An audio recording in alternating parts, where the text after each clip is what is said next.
consulta contigo. Aí ele falou assim, eu tenho pressão alta desde os 18 anos. Eu falei, não. Ele falou, sim, tomo isso e aquilo. Eu falei, quantas vezes você investigou? Resgata os exames lá pra mim. Ele falou, não. Eu simplesmente fui no posto, tava 16 de pressão. Ele falou, você tem pressão alta e tô tomando até hoje. O cara não fez esse exame de 24 horas. Não, ele falou assim, nunca mais voltei no cardiologista. Eu falei, ótimo, com 35 anos você vai atrás. Por que foram solicitados os exames no meu caso? Pô? Vamos abrir o meu caso. Vamos abrir o meu coração aqui. Exatamente. Por exemplo, pressão alta. Quando a gente fala... Eu atendi uma semana passada.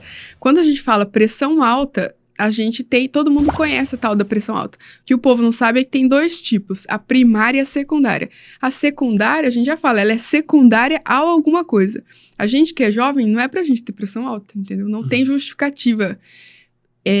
Pensando na pressão alta primária, que seria o quê? Aquela mais multifatorial. Tenho muito familiar com pressão alta,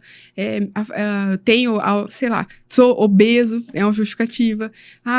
Eu como muito sal, em casa sempre churrasco, talvez seja uma justificativa. Mas quando a gente pega um paciente e fala assim, Fernanda, eu tô ficando com a pressão tal. Aí o primeiro passo é realmente medir, porque medidas isoladas, medidas aqui em casa, medida uma vez no posto, uma vez na farmácia, ou comigo no consultório, não é válido, a não ser que seja muito alterada, tipo, maior que 16, 17 a máxima, né? Uhum. Aí eu levo em consideração e você sairia medicado já. Do contrário, limiar ali 14, 15, porque consulta é um ambiente um ambiente pouco arredio, né? A pessoa tá com medo de ter doença, não quer descobrir, tá ansioso por algum motivo, né? Nervoso não é ambiente de dar diagnóstico de hipertensão. Aí a gente pede aquele mapa 24 horas, que é horrível. Inclusive, eu fiz esses dias. Vou repensar toda vez que eu medir.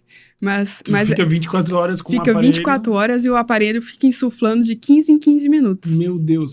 24 horas, tipo, dormindo. Inclusive à noite. E aí, à noite, por exemplo, moças jovens, elas tendem a ter a pressão mais baixa. E aí, à noite cai mais ainda. Então, a minha é 10/6. À noite, 8/6. E aí, o aparelho acha que tá errado, mede 2 vezes seguidas. Nossa. Então, assim... Ele fica acordando e tal. É horrível. Sono... Viu? Por isso que eu não fiz. Não, mas a partir daí, tipo assim, aí eu tenho que investigar. Por que tá tendo? Hoje em dia, a gente tem alguns motivos. Obesidade, sedentarismo, às vezes problemas de tireoide, problema de rim, problema da glândula suprarrenal, que é uma glândulazinha que fica em cima do rim. Tem alguns tipos de tumores benignos que produzem adrenalina, que causam pressão alta. E são causas curativas, porque se a gente corrigir o problema da tireoide, acabou a pressão alta, entendeu? Uhum. E o que a gente vê muito, né? Agora eu tô vendo mesmo, mas antes a gente via muito, era a questão de... Pega um jovem, a pessoa já tá tomando uns 3 antihipertensivos, né, remédio pra pressão, fala assim, mas você foi investigado? Fez isso, fez aquilo? A pessoa, não, só me deram remédio. Eu atendi da semana passada, do Nordeste, consultor online, ele falou assim, Fê, eu fui mais porque eu vi uma questão, vi você falando aí na internet e tal, e eu fiz uns exames de colesterol, achei esquisito, e aí resolvi marcar consulta contigo. Aí ele falou assim, eu tenho pressão alta desde os 18 anos. Eu falei, não. Ele falou, sim, tomo isso e aquilo. Eu falei, quantas vezes você investigou? Resgata os exames lá pra mim. Ele falou, não. Eu simplesmente fui no posto, tava 16 de pressão, ele falou, você tem pressão alta e tô tomando até hoje. O cara não fez esse exame de 24 horas. Não, ele falou assim, nunca mais voltei no cardiologista. Eu falei, ótimo, com 35 anos você vai atrás. Mas esses remédios podem ter uma consequência...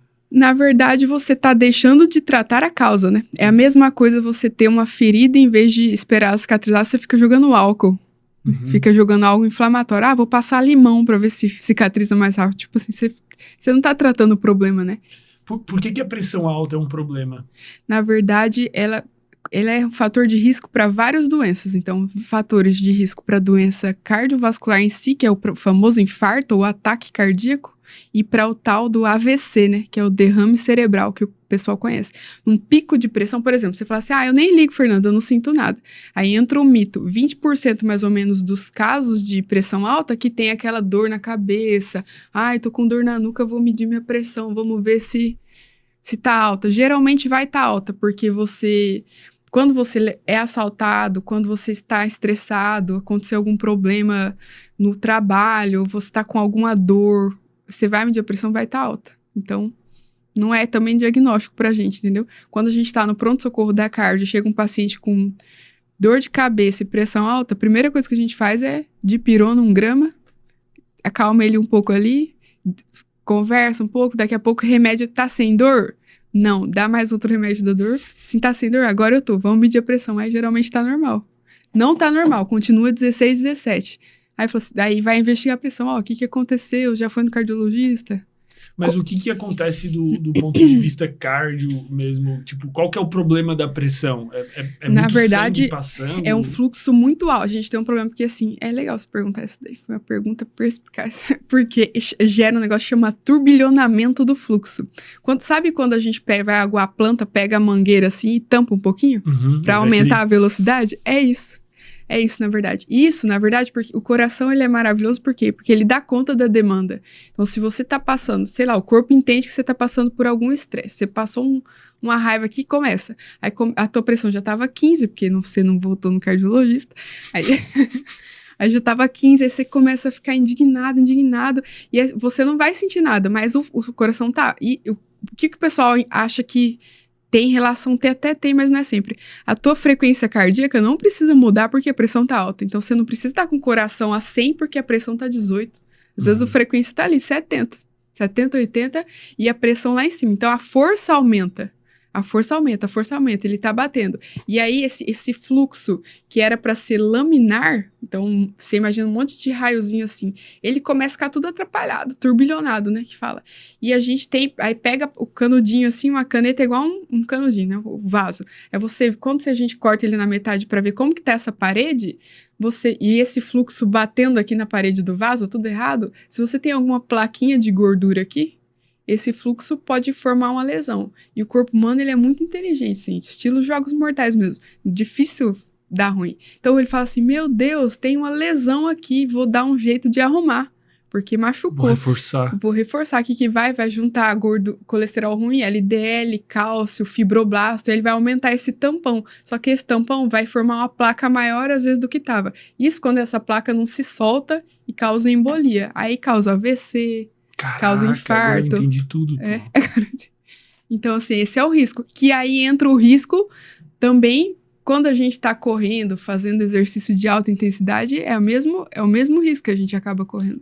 Porque aumenta a pressão. Aumenta o turbilhonamento. De sangue nos vasos. Então, Mas aí não por causa de pressão, sim por causa do aumento do turbilhonamento. Até aumenta a pressão, né? Tanto que quando você faz aquele teste da esteira, a tua pressão aumenta, vai até 170, 180, assim como a frequência cardíaca, né? Chega a 180, dependendo idade, peso, altura, essas coisas. Entendi. Então, esse turbilhonamento gera um trauma na parede do vaso, que a gente chama de lesão endotelial.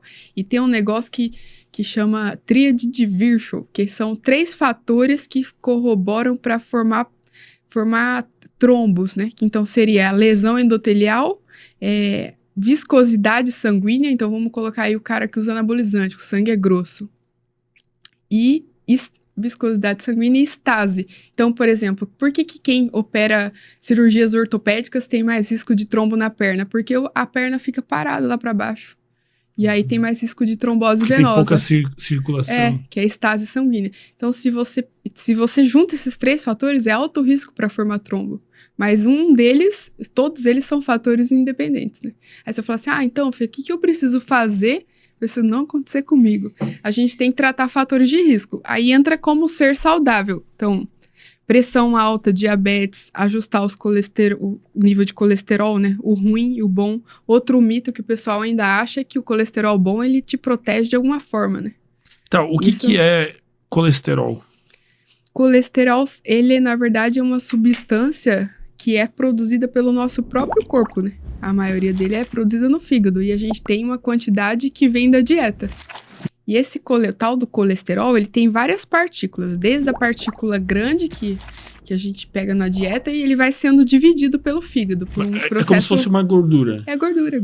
Como processo de metabolismo. Então tem a gordura grande, quilomicron, que vira triglicerídeos, aí ele vai se quebrando, aí vira o tal do VLDL, que vocês veem no exame aí vem o HDL e vem o LDL, que em tese é o mais pequenininho e o mais do mal, né? Que é o colesterol ruim. Por que o pessoal fala que é o colesterol ruim? Porque ele tem moléculas mais que se aderem mais a essa parede do vaso doente, vamos dizer. Então, ele gruda mais lá para formar essa plaquinha de gordura. Uhum. E por que o pessoal acha que o tal do HDL é o colesterol bom? Porque o HDL tem um mecanismo que é de recoleta de colesterol da placa. Ele faz um transporte reverso quando você vai lá ler bioquímica. Então, só que esse é como se fosse assim, você tem, sei lá, é como o 300 de Esparta, vamos dizer assim, se o tanto de colesterol ruim, por mais que os 300 de Esparta ganharam, os coitados do HDL não dá conta do tanto de colesterol ruim, né? Mais ou menos assim. Entendi. Então, tem esse mito que o HDL é protetor, que a gente tem que manter o HDL num nível bom, mais alto, comer castanhas, comer azeite, etc e tal. Abacate. Só que isso daí não tem que falar assim, não, que já falaram pra mim, não, Fer, meu HDL, colesterol bom, tá 65, não tem importância que o meu LDL tá 180, não tem, entendeu? Não, falo, não, tudo bem, parabéns, mas assim, o que a gente vê do risco aqui, eu não tô nem aí, desculpa falar, mas eu não tô nem importando com esse colesterol bom teu, porque ele não me metrificou nada ainda, a gente não tem estudo pra eu falar assim, nossa, que sensacional, 80 de HDL, você está protegido, não tem, né? Não tem. O que a gente tem é isso. A gente pega, você vai no consultório, a gente calcula teu risco cardiovascular global. É baixo risco. Tá, isso é basicamente a tua chance de sofrer um acidente cardiovascular. A chance de ter um evento cardiovascular, que é o infarto e AVC, né? Então, ataque cardíaco e derrame. A partir daí, por exemplo, a gente pontua idade, fuma ou não, qual que é teu colesterol, qual que é o colesterol total, qual que é o colesterol bom, se você trata pressão alta ou não, isso aí, e é uma calculadora, e como todo bom score, sempre tem uma falha, né? Então, assim, o médico não pode ser só bitolado e olhar ali, essa é outra coisa que eu falo muito, não pode ficar preso. Por exemplo, você é baixo risco, aí você, total baixo risco, aí eu geralmente peço uns exames mais assim, vendo essas outras partículas ruins do colesterol, que são fatores de risco independente. E aí vejo também histórico familiar. Se você tem três primos que morreram de morte súbita, então pessoas jovens que morreram sem causa aparente com menos de 40 anos. Então o famoso morreu do nada. Ou morreu dormindo, gente jovem não é comum. E aí, a calculadora aqui é baixo risco, entendeu? Uhum. Não é por isso que eu vou te liberar. Mas eu vi na calculadora, é baixo risco, teus exames estão bons. Não precisa fazer nada. Deus te abençoe e tchau, entendeu? Não é assim, é sempre individualizado. Entendi. Agora, quando é alto risco, é o risco intermediário, por que eu tô te falando isso, fazendo questão? Porque entra vários mitos da cardiologia que eu acho que a gente tem que aproveitar essa oportunidade para debater. Por quê? O que mais mata no mundo é infarto, ainda. A gente pode fazer um parênteses rápido só e explicar exatamente o que é o infarto, só para eu entender. É qualquer parada no coração?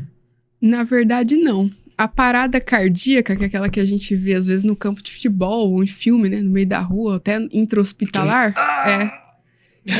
então, essa aí provavelmente é infarto que o cara pôs a mão no peito, entendeu? Tá. Aquele sinal clássico. Mas a parada cardíaca é a parada do coração. Por que ela parou? Aí a gente entra lá nos treinamentos. Tem algumas causas que são coração e tem outras causas que não são coração.